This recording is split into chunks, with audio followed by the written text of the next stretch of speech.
Hola, nuevamente aquí en la City por dentro, en Mercado por Expertos, estamos junto con Gustavo Quintana, quien es analista financiero y mi asesor personal con respecto a toda la actividad económica, principalmente de mercados de cambio internacional, local e internacional, ¿no? Como quien diría. Hola Gustavo, ¿cómo andás? ¿Qué tal? ¿Cómo estás? Gracias por la invitación. No, gracias a vos por siempre estar con nosotros en los momentos que tenemos que saber algo nuevo o alguna alternativa de cómo sigue este sistema, tanto local como internacional, de lo que son los mercados. Así que desde ya te agradezco mucho. Al contrario. Y como tal, bueno, como siempre, el dato o lo que podemos llegar a saber de tu mano o de tu boca es qué va a pasar con el dólar en las próximas semanas en virtud de lo que se está por venir, ¿no? Con respecto a el tema eleccionario. Es difícil hacer futurología en Argentina, yo siempre sostengo eso, ¿no es cierto? Pero después de haber tocado un pico de más de 1.200, el tipo de cambio del mercado marginal, el dólar, digamos, reaccionó con una baja a esa sobrereacción que tuvo, digamos, alcista, se estabilizó en niveles de 9.20, 9.30. Yo creo que acá en este momento influyen ahí necesidad de pesos para hacer frente a obligaciones de gente que tiene ahorro en dólares. La influencia de alguna moderación en las cotizaciones de los dólares financieros, producto de los últimos planes de estímulo implementados por el gobierno. Y una especie de relajamiento que veremos hasta cuándo dura. Son 2 semanas o un poco más para las elecciones definitivas. Y dependiendo de la proyección de resultados probables, es probable que el mercado tenga alguna reacción o no. Más cerca de la fecha electoral. Más cerca de la fecha electoral, en la medida en que se tengan proyecciones un poco más ajustadas de un probable resultado, ¿no es cierto? Todavía es muy prematuro y un final abierto, no sabemos, digamos, cómo se va a desarrollar ese comicio. Qué bárbaro tener que decir que es muy prematuro cuando faltan 2 semanas, ¿no? Pero Argentina es muy cambiante, digamos, y surgen eventos inesperados que de un día para el otro alteran cualquier pronóstico. Claro. Por eso yo no descarto, digamos, que pase algo. De todas maneras, el proceso de dolarización de cartera siempre en un periodo preelectoral se mantiene. El argentino no tiene otra forma de resguardar su activo que refugiarse en una moneda fuerte, en este caso es el dólar, no tiene algún otro activo, digamos, importante. Y bueno, yo creo que los precios van a reflejar eso. Pero bueno, hay que esperar unos días. Después del balotaje, ¿podremos ver, o qué ves vos? ¿Una devaluación? ¿Un desdoblamiento? ¿Podés ver una unificación cambiaria? Porque la dolarización está bastante más lejos. Sí, ahora ha quedado lejana. Depende de quién sea el ganador, ¿no es cierto? Si gana el oficialismo, aparentemente a partir de noviembre y hasta diciembre, se vuelve al sistema de ajuste periódico del tipo de cambio, que 3% mensual, dice, lo cual igual va a seguir atrasando el tipo de cambio en términos reales. Si gana la oposición, no creo que haya un cambio inmediato el día 20 o el día 21, el día 20 feriado, el día 21, pero es probable que haya una reacción en el mercado pensando que se va a una unificación cambiaria y eso va a significar otro nivel de tipo de cambio. De todos modos, hasta el día de diciembre, teóricamente no va a pasar nada. Salvo, insisto, que el oficialismo ha dicho que después de las elecciones retoma el ritmo de actualización diaria del tipo de cambio. Pero bueno, es una alternativa que hay que Son 2 esperarlas, alternativas, sí. Tal cual. También tuvimos esta semana un pago al Fondo Monetario, 2.600 millones. Ahora estamos la próxima semana en casi 846 millones y antes de fin de año tenemos que pagar unos 3.400 más. ¿Crees que eso va a modificar o alguna alternativa de qué es lo que puede pasar con el Fondo Monetario o se reperfilará por lo menos darle un poco de aire al principio del próximo gobierno? Y la de diciembre teóricamente va a estar supeditada al resultado de las elecciones. Sea quien sea el que gane, va a tener que hacer alguna presentación ante el fondo para tratar de renegociar o conseguir un acuerdo. Yo creo que el fondo siempre va a estar abierto a negociar con Argentina y reperfilar algunos vencimientos. No hay que olvidar que Argentina es el principal deudor del Fondo Monetario y el Fondo Monetario quiere cobrar. Y ahogar al deudor no le garantiza el cobro y no hay posibilidad de un cobro compulsivo. Así que yo creo que tarde o temprano va a haber alguna renegociación. Eso es una alternativa que sí, es considerable. La velocidad de ese proceso va a depender del resultado del día 19 de noviembre. Tal cual, tal cual. Vamos, Gus, al mercado local, al mercado de cambio, ¿sí? Los exportadores tienen un tipo de cambio diferencial que han logrado tanto para bienes o servicios, con la característica de poder liquidar, como alguien dijo que era el tema de una bebida, 70-30. Así que 70 por el mercado cambiario y 30 a un tipo de cambio que puede hacerse por contrato con liquidación o el dólar MEP y demás. Eso mejora, si bien por ahí no es el resultado que uno esperaba de un desdoblamiento. Lo que pasa es que los tipos de cambio de estas características tienen implícito un impuesto que es lo que está llevando a ese diferenciales, ¿no? Claro, en realidad hay un desdoblamiento cambiario de facto. Claro.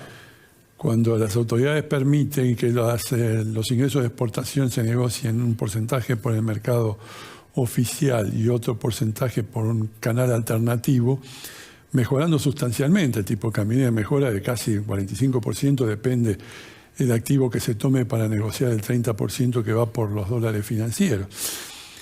Le queda un dólar de un poco más de 500 pesos por dólar. Es un estímulo importante para ingresar divisas, pero sigue siendo un desdoblamiento de facto, una devaluación sin devaluar. Los bienes transables tienen ahora un tipo de cambio más elevado. Y seguimos subsidiando las importaciones, aunque muy reprimidas y muy controladas, con un tipo de cambio que está un 40% debajo del otro. Lo cual es inevitable que genere alguna distorsión en el mercado, que ya se está produciendo. No ha sido un remedio bueno. Sí le ha facilitado al central, lo ha liberado un poco de utilizar reservas para intervenir en los dólares alternativos, porque aprovecha ese flujo de ingresos que están provocando una baja en la cotización de esos dólares, entonces, sin utilizar tantas reservas. De hecho, las estadísticas parecerían indicar que el central está utilizando menos reservas para intervenir en esos mercados, para moderar los precios. Desde ese punto de vista, es una ventaja. Pero sigue siendo un proceso de distorsión de precios que tarde o temprano tiene sus consecuencias. Bien. Por el otro lado tenemos la parte de las importaciones, que como vos dijiste, está totalmente restringido, tiene poca accesibilidad los importadores, pero tienen una alternativa. Solamente todo lo que es medicina, todo lo que es insumos médicos y demás, es lo que permiten realizar en este momento, mínimamente. Y también la alternativa de realizar un depósito en pesos en una cuenta especial a los efectos de poder mejorar el rendimiento entre el plazo de la destinación, o sea, el permiso, hasta la fecha que salga aprobada la alternativa del pago. Eso se puede mantener en una cuenta remunerada que le va a asegurar un tipo de cambio dólar link a los efectos de poder mejorar esa colocación, ¿no? Y no perder el tipo de cambio. Claro, es un mecanismo de cobertura.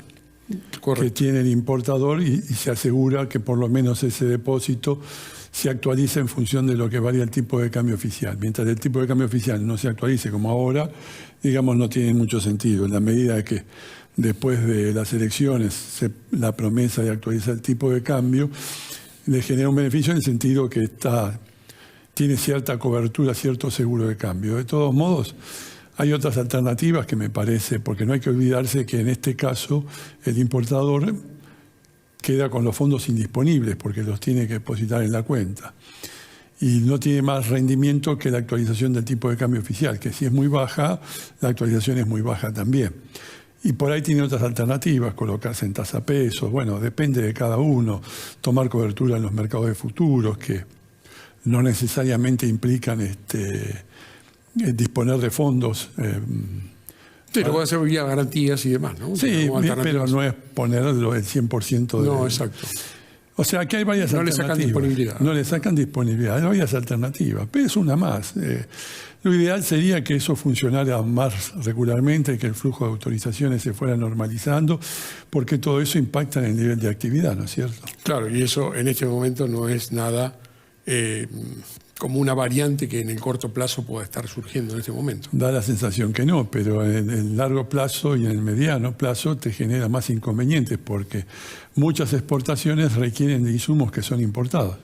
Claro. Entonces estás operando también, restringís por un lado las importaciones de bienes, pero por otro lado estás también restringiendo las exportaciones de bienes, porque no tienen insumos para producir, para exportar. Claro. Es un contrasentido, en un momento en que Argentina necesita dólares. Un pequeño inversor, sabían que venías vos y me preguntaron directamente, a decir la verdad, es ¿qué puede hacer en este momento como para resguardar la pequeña porción de pesos que le queda con respecto a las variables que todos conocemos, ¿no? Sí. ¿Cómo lo ves? Y es difícil emitir opinión al respecto. Todo depende siempre de la tranquilidad que tenga ese inversor en la decisión que ha tomado. Yo siempre digo lo mismo, si uno está tranquilo teniendo los dólares bajo el colchón, y bueno, que compre dólares.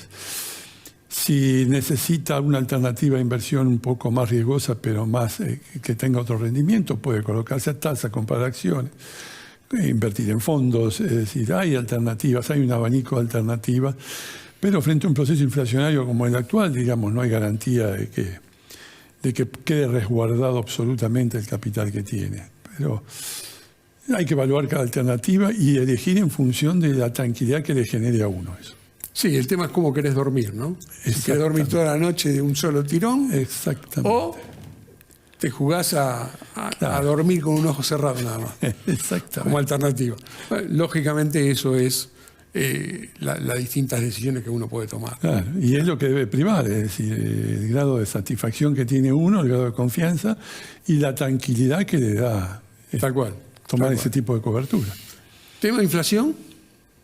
Complicadísimo, complicadísimo. Vamos a terminar el año con una inflación que muchos analistas suponen muy cercana al 200%, lo cual deja un piso muy elevado para el próximo gobierno, teniendo en cuenta que hay una distorsión de precios relativos muy, muy exagerada y que va a obligar a hacer un reacomodamiento. O sea, los primeros meses del año próximo van a ser muy difíciles. Hay que tener templanza. Bien, eso lo vamos a tener que tener en cuenta, ¿no? Sí. Templanza, y para el próximo gobierno necesita aunar criterios como para juntar confianza. No cabe duda, no cabe duda. Básicamente la economía en general se mueve por la confianza de inversores, agentes económicos, empresarios y consumidores. Si no hay confianza, se retrae el consumo, baja el nivel de actividad, es decir, es todo un problema. Sí, la confianza es uno de los factores esenciales. Vos que también tenés muchos contactos y hablas mucho con periodistas internacionales, ¿cómo nos ven a Argentina desde afuera, en el exterior? No entienden. Es difícil, ¿no? Poder entenderlo. No entienden qué es lo que pasa, no entienden el resultado de las últimas elecciones. Es decir, en cualquier país más o menos organizado, un gobierno que presenta el nivel de inflación que presentaba este gobierno, si no pierde las elecciones, cae. Es decir, los sistemas parlamentarios debe renunciar el primer ministro, el presidente tiene que convocar elecciones, es decir, son situaciones de quiebre que aquí no se han dado. Entonces, claro, el que lo ve de afuera ve un proceso que es inentendible en los parámetros y en el sistema de creencias que tienen en el exterior. ¿Viste? Somos complicados, es verdad. Somos muy complicados. Gus, se nos acabó el tiempo. Bueno, así que te agradezco muchísimo. Al contrario. Haber estado con nosotros acá. Al contrario. Y desde ya seguramente te vamos a volver a invitar para ver conclusiones futuras. Gracias. Bueno, gracias por la invitación. Gracias. A todos ustedes los espero la próxima, acá la City por dentro en Mercado por Expertos. Chao, gracias.